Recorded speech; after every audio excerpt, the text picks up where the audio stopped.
President Trump went back to the White House tonight to sign a new order from the Oval Office, basically vanquishing his enemies and those that colluded with Hillary Rodham Clinton to destroy his life and his presidency. I'll be going through all of that and much, much more. Thank you so much for joining me. Let's jump right into tonight's news. With such strong support from President Trump, the Department of Government Efficiency, DOGE, is getting a lot of great exposure. While it's not coming from the far left media, it is coming from the mouth of the US president, which means a lot more. In a post on Truth Social, President Trump praised DOGE by stating, "DOGE has been an incredible success. And now that we have a cabinet in place, I have instructed the secretaries and leadership to work with DOGE on cost-cutting measures and staffing. As the secretaries learn about and understand the people working for the various departments, they can be very precise as to who will remain and who will go. We say the scalpel rather than the hatchet. The combination of them, Elon, DOGE, and other great people, we will be able to do things at a historic level." So now that all of Trump's cabinets have been put into place, he is ready to instruct each one of them, go through, cut out all of the unnecessary programs and all of the unnecessary people so that we can make America's government great again. President Trump continued, "We just had a meeting with most of the secretaries, Elon and others, and it was a very positive one. It's very important that we cut levels down to where they should be. But it's also important to keep the best and most productive people. We are going to have these meetings every 2 weeks until that aspect of the very necessary job is done. The relationship between everybody in that room are extraordinary, and they all want to get to the exact same place, which is simply to make America great again." So President Trump, Elon Musk, JD Vance, and all of President Trump's cabinet secretaries are going to meet every 2 weeks. And he wants to know every 2 weeks, how much money did you save? How much good did you do for the American people? It is going to be absolutely amazing, and I cannot wait to keep you updated. Now, Vice President JD Vance added to the conversation by explaining that DOGE wasn't only created to save money, but to keep elected officials in charge. Here's what he means by that. In an interview on Fox News with Sean Hannity, Vice President Vance stated, "The most important thing it's going to do, I don't even think it's the cost saving.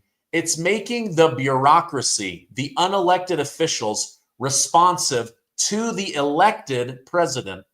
The president issues an executive order saying, we're not going to give grants to organizations that do X, Y, and Z, and the bureaucracy just doesn't respond.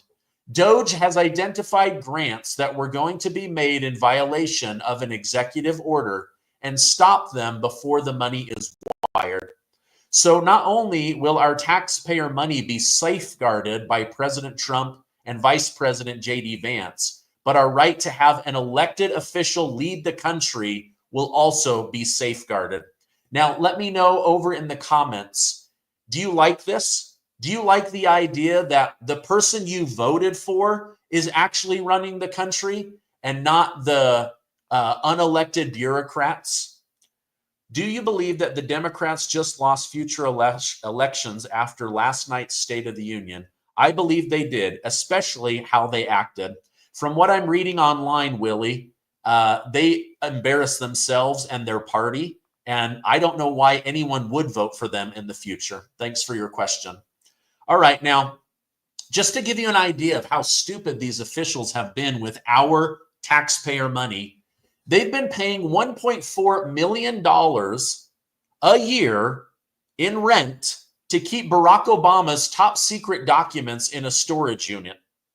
So over $100,000 a month. Now, thankfully, the National Archive and Records Administration, NARA, storage site has been shut down by Elon Musk. Instead, these files will be moved to a permanent site in College Park, Maryland, where storage is a fraction of the cost. NARA's temporary storage facility housed millions of documents, classified records, and more than 35,000 artifacts and gifts collected by the Obama family during his time as president. This facility is one of many unnecessary federal leases and contracts being terminated by DOGE. Did you know that there is a building in Washington, D.C., where the rent is $25 million a month, not a year, a month, and only 16% of the building is occupied. The rest of it used to have employees before the COVID pandemic or scamdemic, and now they've just allowed it to sit empty. What a waste of my money. What a waste of your money. All right, now some breaking news. President Trump just made a huge revenge move to restore his reputation. Trump suspends clearance of all Perkins Coie employees.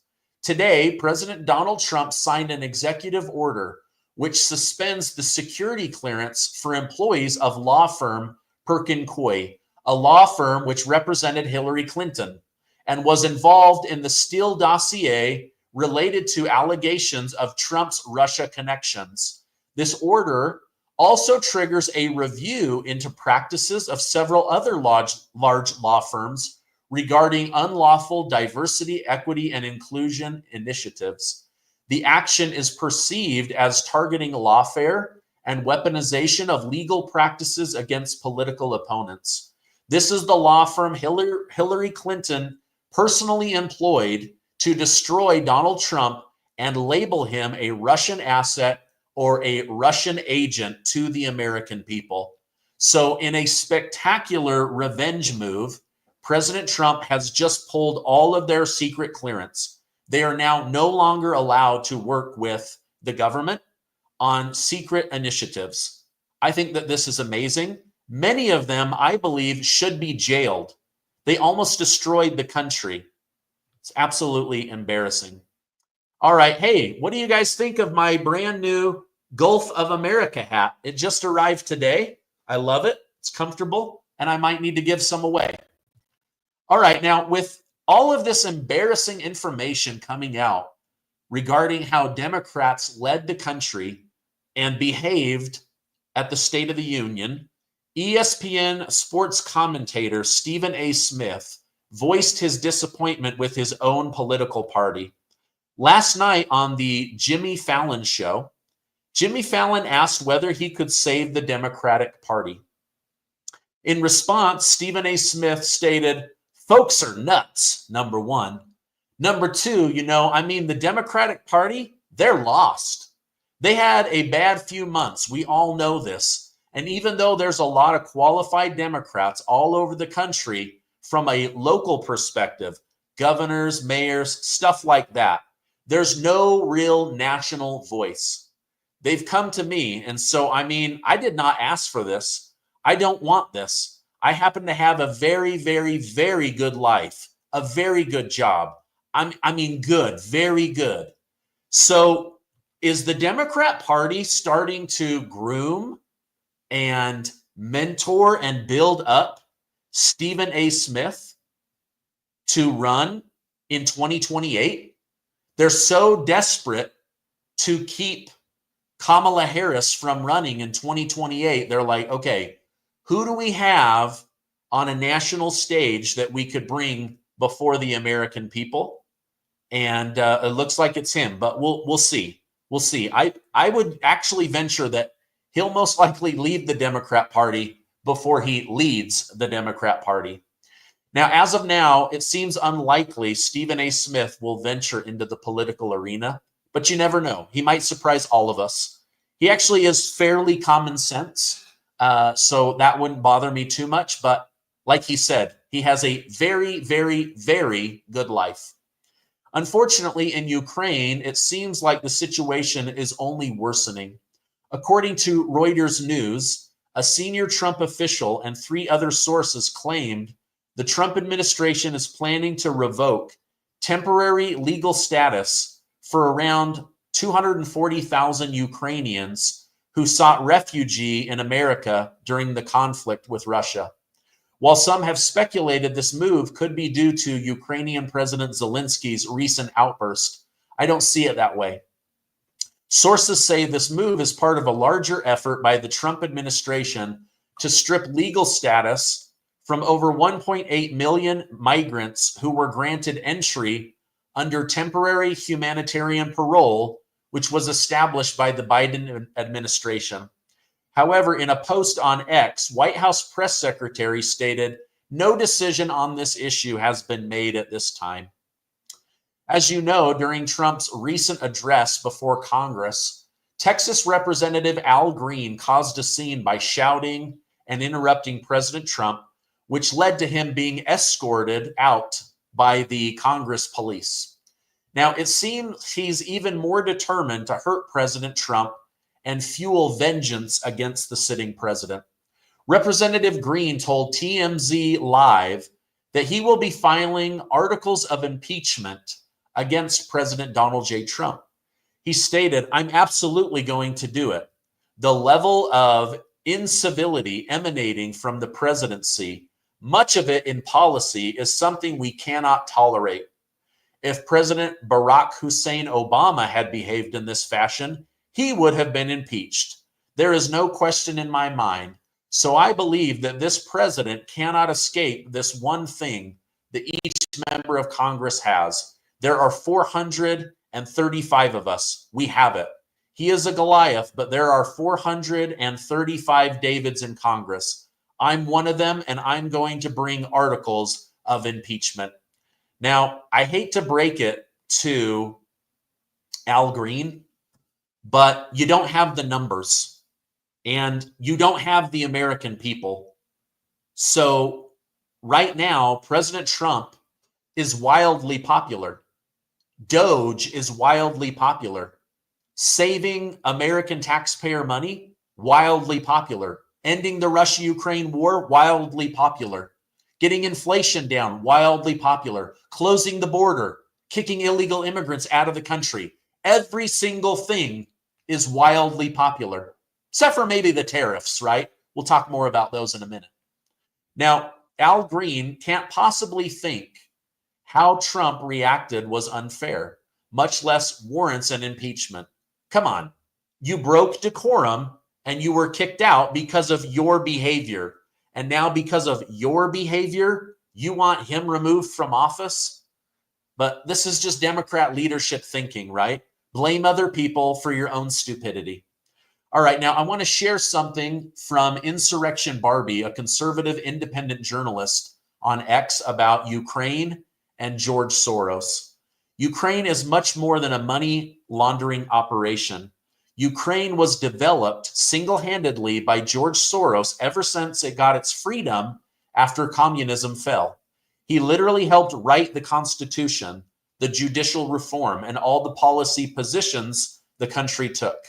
Ukraine is an experiment in how to build a nation that will comply with permanent Democrat Socialist Party in America. Slowly but surely, through USAID, we have turned almost every European country into the Democrat Socialist country, and we have made it so that it is almost impossible for a populist to rise. She then goes on to blame Barack Obama for overthrowing the government in 2014 and working through USAID to empower and enrich and fill the pockets of George Soros so that he could destroy the United States of America. It really is sad. All right, now, as you know, President Trump spoke before Congress at the State of the Union. For the most part, nearly 80% of Americans said it was a good job. Even close to 70% of Democrats said, "I don't know what to think about Trump, but it was a good speech, and I feel like America is on the right track again." Here's a couple of key things that really stuck out. A significant portion of Trump's speech was dedicated to closing down the rampant waste of the federal government and promising to do better with American taxpayer money.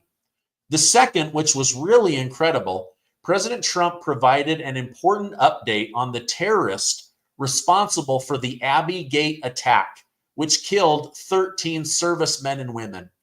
He said, "We have just apprehended the top terrorist responsible for that atrocity, and he is right now on his way here to face the swift sword of American justice." So the guy that killed our men and women in uniform has been apprehended. President Trump suggests that he might allow Zelensky to return to the negotiating table, but as of right now, he has turned off money and weapons. Democrats strongly opposed the speech and embarrassed themselves in front of the American people.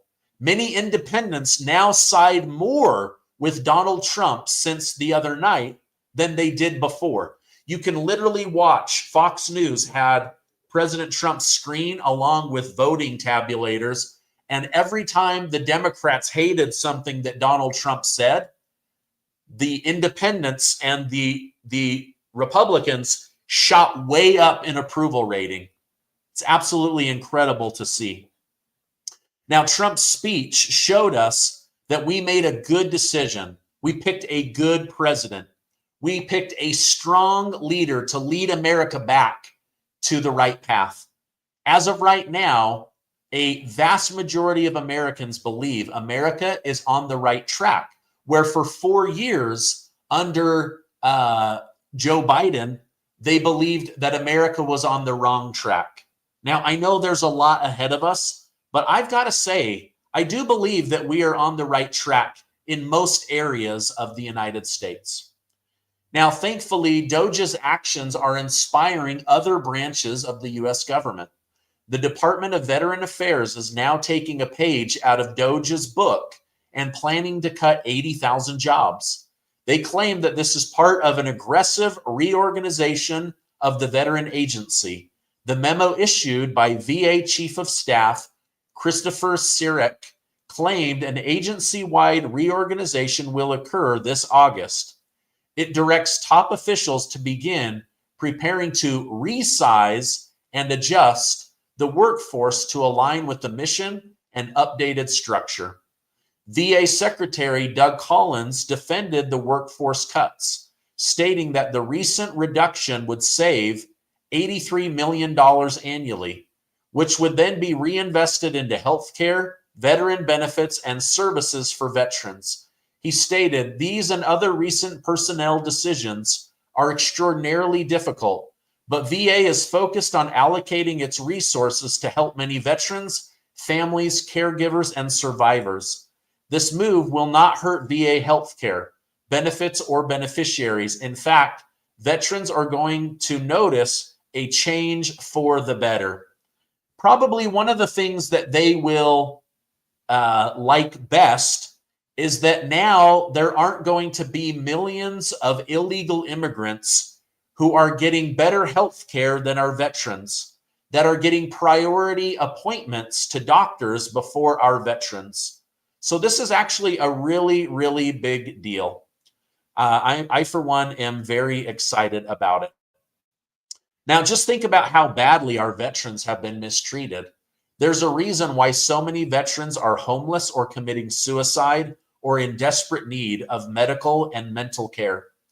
Let's hope different agencies continue to follow the lead of DOGE to save the American people and the American taxpayer money. All right, now that tariffs on Canada and Mexico have gone into effect, it appears that President Trump is backing off to give Americans time to prepare for potential price increases. According to White House Press Secretary Carolyn Leavitt, Trump will temporarily exempt Mexico and Canada from auto-related tariffs. Leavitt stated, "We are going to give a 1-month exemption on any auto coming from USMCA, the United States-Mexico-Canada Agreement.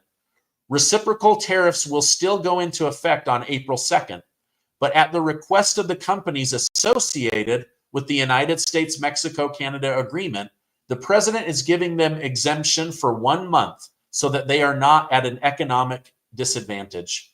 Furthermore, President Trump spoke about tariffs with Canadian Prime Minister Justin Trudeau. In a post on Truth Social, President Trump shared the details of the conversation.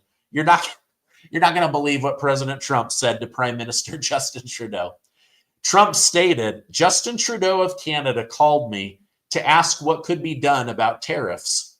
I told him that many people have died from fentanyl that came through the border of Canada and Mexico, and nothing has convinced me that it has stopped. He said that it has gotten better, but I said, that's not good enough, Justin. He stated, the call ended in a somewhat friendly manner. He was unable to tell me when the Canadian elections were taking place, which made me curious. What's going on here? I then realized Justin Trudeau is trying to use this issue to stay in power. Good luck, Justin.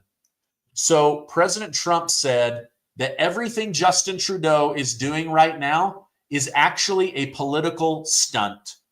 He pretended to retire, but then stayed in office. Now, it's not even clear whether Canada is going to have real elections, and it looks as if Justin Trudeau is going to be the one that runs for the position. So, I mean, if I were Canadian, I'd be pretty upset. These guys really, they're not trying to help Canada. And they just keep giving billions and billions of dollars to Ukraine. In fact, in an attempt to embarrass Donald Trump, Justin Trudeau admitted out loud, Canada has given $20 billion to Ukraine, and we're happy with our investment in Ukraine. Dude, that's not an investment. You're not getting your money back. And your people had no idea you had stolen $20 billion from them and given it to Zelensky. So good luck getting reelected. All right, now in a 5-4 emergency ruling, the Supreme Court has declined to block a judge's decision requiring President Trump to release $2 billion in aid to existing contracts. However, Supreme Court conservative Samuel Alito stated, does a single district court judge who likely lacks jurisdiction have unchecked power to compel the government of the United States to pay out $2 billion of taxpayer money? The answer to that question is an emphatic no. But a majority of this court apparently thinks otherwise. I am stunned. So the conservatives in the Supreme Court voted with the liberals to force President Trump to hand out billions of dollars, even though it's going to corrupt organizations. So now Representative Thomas Massey said, if the courts aren't on our side, Congress must act and we must disband USAID. No USAID, no stolen money going to USAID. Let me know over in the comments, do you like that idea? I think it's great. I, for one, would love to see USAID go away and our money either be returned to us in the form of lower taxes or at least go to making America great again. Now, CNN senior political data reporter Harry Enton admitted that Americans are expressing greater support for President Donald Trump over President Biden when it comes to the war in Ukraine. In fact, there was a 24-point swing in favor of Donald Trump. That is massive. Can you imagine somebody being 24 points more popular on an issue than a previous president? It's unbelievable, the difference. Pretty crazy. Let me know over in the comments. Do you guys think that they should get rid of USAID? As far as I can tell, it does significantly more evil than good. If you agree with that, type Y for yes. You guys are saying get rid of it, get rid of it. I agree, right? Let's just absolutely get rid of it and move on to better things. All right, you guys, that is my update for today. As I know more, I will come on and share more with you. If you could, there's over 8,200 of you. Please give this video a like. Make sure to hit that subscribe button. And let's just continue to expose the lies of the Democrat Party. I'm going to look at a couple of super chats here and thank some people. Let's see. Robert, Trump is the great American buffalo near extinction, came back bigger and better than ever. Trump is Ted Nugent's song, The Great White Buffalo. He really is. He's doing such a great job.